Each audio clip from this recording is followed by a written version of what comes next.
Okay, there are a lot of ways to purl Continental, and Continental just refers to the yarn being in the left hand. You can tension the yarn. I tension it with my finger up high. You can do it, in between there, or some people have it really close to the needle. And which method of purling works best for you is going to vary on a lot of factors. So one popular method of Continental purl is to use index finger or thumb or a middle finger to anchor the yarn down while you pull the loop through the stitch. And that's because to get the yarn around, the yarn needs to go around the needle counterclockwise, and it's really hard to do that. You can't, it wants to fall off the needle.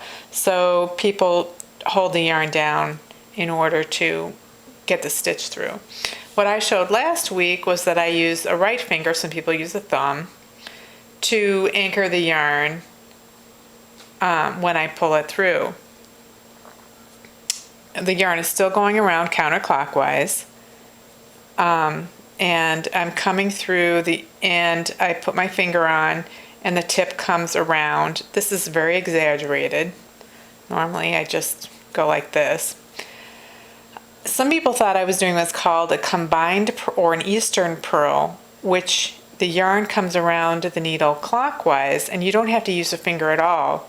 You can just bring the yarn through.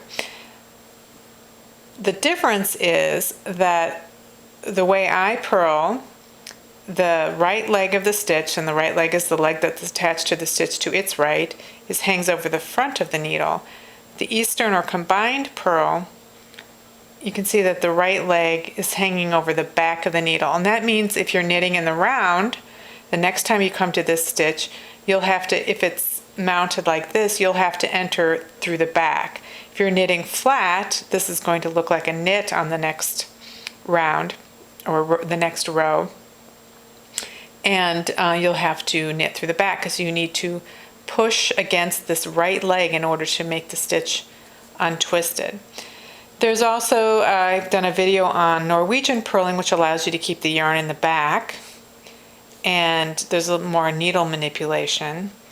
And so there's a huge variety of ways of purling, and I use all of them. Most of the time, if I'm doing straight purling, I do the one that I demonstrated last week, which is like this. But I'm going to show you the reasons why I might use some of the other methods of purling. Okay, I want you to stop.